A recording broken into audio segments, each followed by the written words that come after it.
وہ کڑی نگاہوں سے اسے دیکھتے قریب آ رہے تھے۔ وہ سانس روکے انہیں دیکھے گئی۔ وہ عین اس کے سر پہ آئے اور ایک جھٹکے سے اس کی گردن دبوچی۔ میری جاسوسی کرنے آئی ہو؟ اس کے گلے کو دبوچتے وہ غراتے تھے۔ بے اختیار اس کے لبوں سے چیخ نکلی، شرٹ اس کے ہاتھ سے پھسل گئی۔ اس نے اپنی انگلیوں سے گردن کے گرد جکڑے ان کے ہاتھوں کو پکڑ کر ہٹانے کی کوشش کی، مگر بے سود۔ پاکستانیوں نے بھیجا ہے تمہیں؟ اپنے مالکوں سے بولو، انہیں بلیو پرنٹس کبھی نہیں ملیں گے۔ چھوڑے مجھے! وہ زور سے کھانسی، اس کا دم گھٹنے لگا تھا۔ وہ اس کا گلا دبا رہے تھے۔ کوئی مجھ تک نہیں پہنچ سکے گا، کبھی نہیں۔ ہر چیز آگے دے دی گئی ہے، ہر چیز۔ انہوں نے اسے گردن سے دبوچے، اس کا سر کھلے صندوق پہ جھکایا۔ وہ تڑپنے لگی، چلانے لگی۔ چھوڑے مجھے! وہ اپنے ناخن اس کے ہاتھ میں چبھا کر ان کو ہٹانے کی ناکام سعی کرتی رہی۔ تمہیں واپس نہیں جانے دوں گا، وہ بلیو پرنٹس تمہیں کبھی نہیں ملیں گے۔ حیا کا سانس رکنے لگا۔ وہ اس کا سر صندوق میں دیکھ کر اوپر سے ڈھکن بند کر رہے تھے۔ اسے لگا وہ مرنے والی ہیں۔ امی! امی! وہ دہشت سے چلانے لگی۔ وہ اس کو گردن سے دبوچے، اس کا سر منہ کے بل اندر دے رہے تھے۔ گرد سے اٹے صندوق میں اس کا سانس اکھڑنے لگا۔ یوں ہی اس کہانی کا دوسرا باب شروع ہوتا ہے، بلکہ تیسرا باب۔ تو تیسرے باب میں کیا تھا؟ چھوڑے! دھاڑ سے دروازہ کھلا اور کوئی غصے سے چلاتا اندر آیا۔ اس کی گردن کے گرد جکڑے ہاتھ کو کھینچ کر الگ کیا اور ادھ کھلا ڈھکن پورا کھول کر وہ ہری ہو کر اوندھی جھکی حیا کو بازو سے پکڑ کر پیچھے ہٹایا۔ کیا کر رہے تھے آپ؟ وہ آپ کی بیٹی کی طرح ہے۔ ایک بات میری دھیان سے سنیں، آئندہ اگر آپ نے اسے نقصان پہنچانے کی کوشش کی تو اچھا نہیں ہوگا۔ انگشت اٹھا کر سختی سے وہ انہیں تنبیہ کر رہا تھا۔ جہان کو دیکھ کر وہ 2 قدم پیچھے ہٹ کر خاموشی سے اسے سنتے گئے۔ اور تم؟ وہ حیا کی طرف پلٹا، ایک غصیلی نگاہ اس پر ڈالی اور کوہنی سے پکڑ کر کھینچتا باہر لایا۔ اوپر کیوں آئی تھی؟ کس نے کہا تھا ادھر آؤ؟ سیڑھیوں کے دہانے پہ لا کر اس نے حیا کا چہرہ دیکھا۔ اس کی آنکھوں سے آنسو بہہ رہے تھے۔ دہشت سے چہرے کا رنگ لباس کی مانند زرد پڑ چکا تھا۔ گردن پہ انگلیوں کے سرخ نشان پڑے تھے۔ وہ ہولے ہولے کانپ رہی تھی۔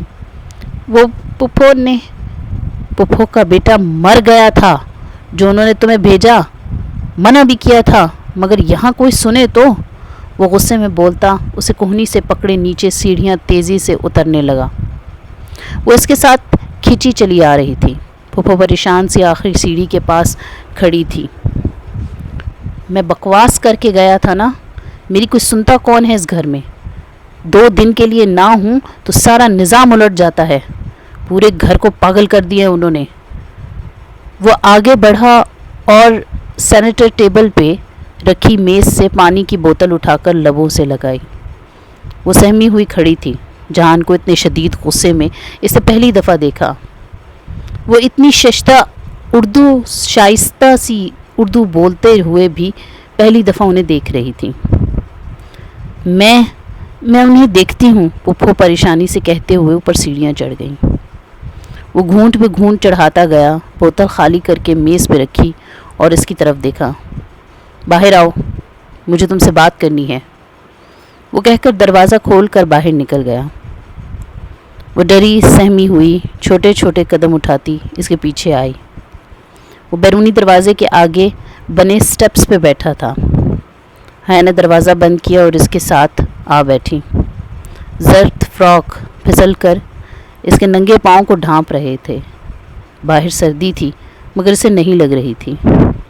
جو بھی ہوا میں اس کے لیے معذرت خواہ ہوں، وہ سامنے دیکھتے ہوئے کہہ رہا تھا۔ نیلی جینز کے اوپر پہنے بھورے سویٹر کو عادتاً کوہنیوں سے ذرا سا آگے تک موڑے وہ ہمیشہ کی طرح وجیح اور سمارٹ لگ رہا تھا۔ غصہ اب کہیں نہیں تھا۔ وہ پہلے والا دھیما اور سنجیدہ جہان بن گیا تھا۔ ابا کی طبیعت ٹھیک نہیں رہتی، وہ اپنے حواسوں میں نہیں ہوتے۔ کئی دفعہ انہوں نے ممی کو بھی مارنے کی کوشش کی ہے، مگر مجھے کچھ نہیں کہتے، ڈرتے نہیں ہیں، شاید نفرت کرتے ہیں۔ سامنے سبزہ تھا، اس سے آگے سفید لکڑی کی باڑ اور باڑ سے ہی بنا گیٹ۔ باڑ کے تختوں کی درزوں پر سے باہر گیلی سڑک دکھائی دے رہی تھی، نم ہوا گھاس سے سرسراتی ہوئی گزر رہی تھی۔ وہ گھٹنوں کے گرد بازوؤں کا حلقہ بنائے جہان چہرے کی جانب موڑے بیٹھی تھی۔ فراک کا فرش کو چھوتا دامن ہوا کی لہروں سے پھڑ پھڑاتا ہوا اوپر اٹھتا جا رہا تھا، تو پاجامے کی تنگ چوڑیوں میں مکید ٹخنے اور پاؤں چھلک رہے تھے۔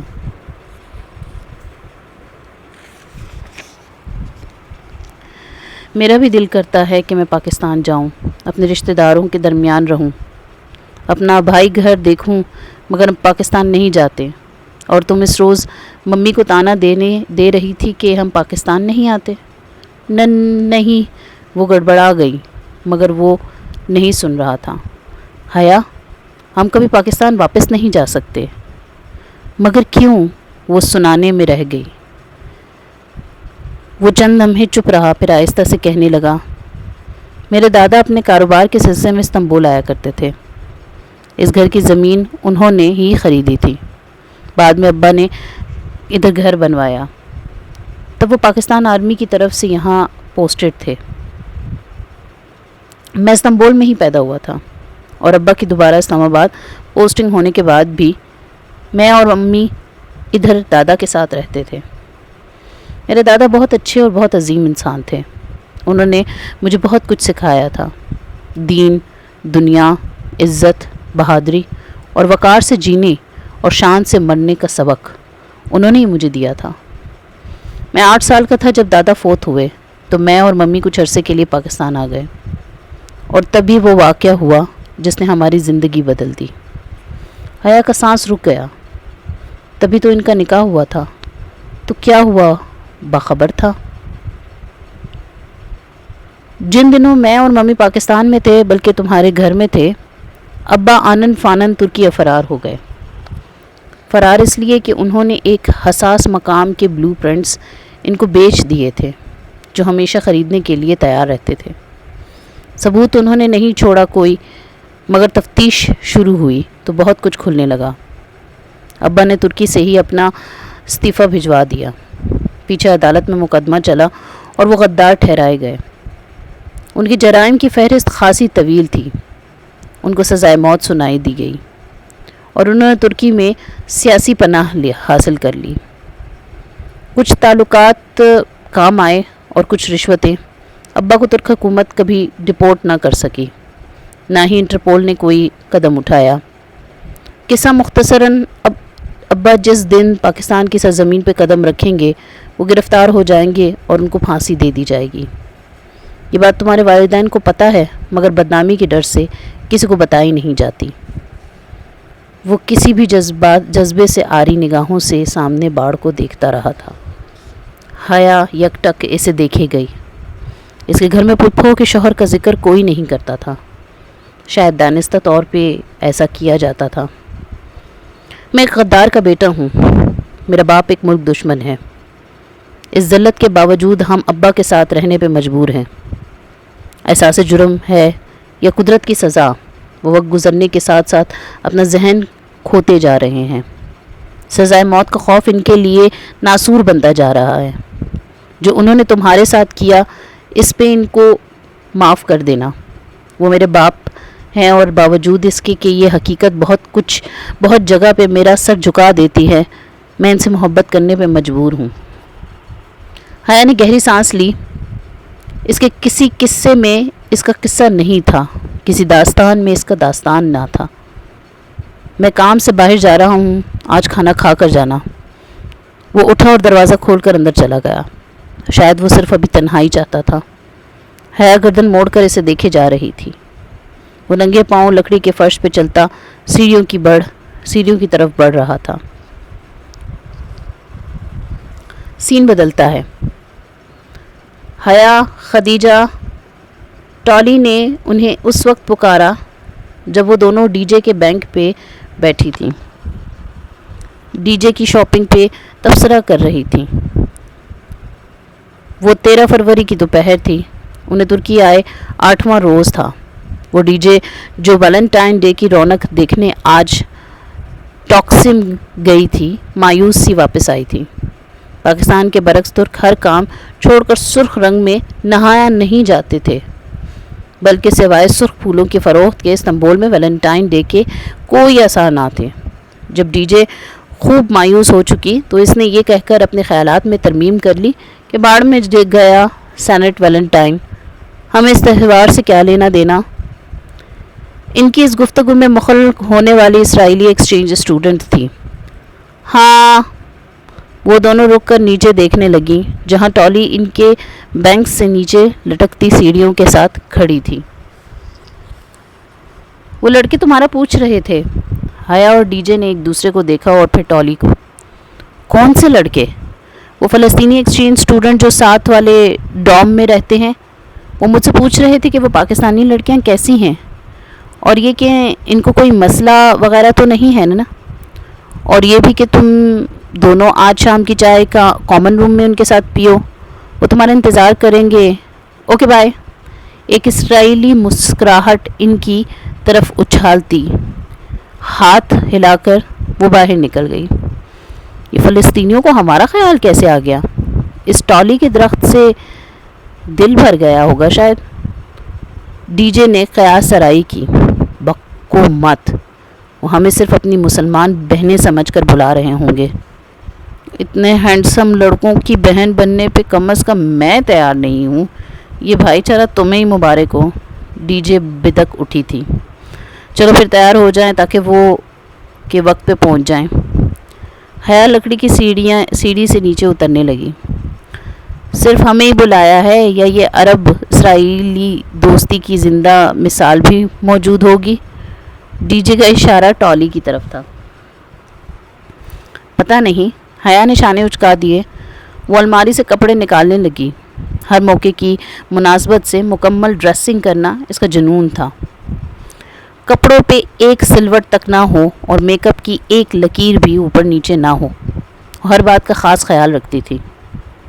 البتہ لڑکوں کی دعوت پہ جانے کی اجازت پاکستان میں ابا یا تایا فرقان کبھی نہ دیتے۔ ابا یا تایا فرقان، مگر وہ ادھر کون سا دیکھ رہے تھے؟ یہ ترکی تھا اور یہاں سب چلتا تھا۔ وہ 3 لڑکے تھے، معتم المرتضیٰ، حسین اور مومن۔ ان کے 2 فلسطینی دوست محمد قادر اور نجیب اللہ جاتی دعوت کے شروع میں موجود رہے، پھر اٹھ کر چلے گئے، مگر ان تینوں میزبانوں نے احسن طریقے سے میزبانی نبھائی۔ وہ تینوں سمارٹ اور گڈ لکنگ سے لڑکے ایک جیسے لگتے تھے۔ معتصم ان میں ذرا لمبا تھا۔ اس کا نام معتصم المرتضیٰ تھا، بلکہ یہ ڈی جے نے بعد میں نوٹ کیا کہ وہ فیس بک پہ اپنا نام معتصم اینڈ مرتضیٰ لکھتا تھا۔ وجہ انہیں کبھی سمجھ نہ آئی۔ حسین اور معتصم ان دونوں کو بالکل اپنی چھوٹی بہنوں کی طرح ٹریٹ کر رہے تھے۔ البتہ اس بھائی چارے سے مومن متفق نہ تھا۔ وہ فلرٹی نظر باز سا لڑکا کبھی بھی تھا، مگر مومن نہ تھا۔ البتہ وہ دونوں اس کو اپنی موجودگی میں سیدھا کیے ہوئے تھے۔ وہ دونوں اتنے ملنسار اور مہذب لڑکے تھے کہ حیا کو اپنے سارے کزنزان کے سامنے بیکار لگے۔ البتہ جہان کی بات اور تھی، اسے فوراً اپنے رائے میں ترمیم کی۔ اگلے ہفتے حسین کا برتھ ڈے ہے۔ حسین موبائل پہ فون سننے باہر گیا تو مومن نے بتایا۔ پھر تو ہمیں اسے ٹریٹ دینی چاہیے، ڈی جے بھی سوچ کر بولی، اور گفٹ بھی۔ حیا کو خیال آیا، ہم دونوں اس کے لیے گھڑی خریدنے کا سوچ رہے ہیں، اور جو ہم نے جواہر میں دیکھی ہے 130 لیراز کی ہے۔ معتصم نے چائے کا آخری گھونٹ پی کر کپ میز پہ رکھا۔ یعنی کہ پاکستانی روپوں میں؟ حیا نے سوچتے ہوئے پرس میں ہاتھ ڈالا تاکہ موبائل کے کیلکولیٹر سے حساب کر سکیں۔ 7150 پاکستانی روپے۔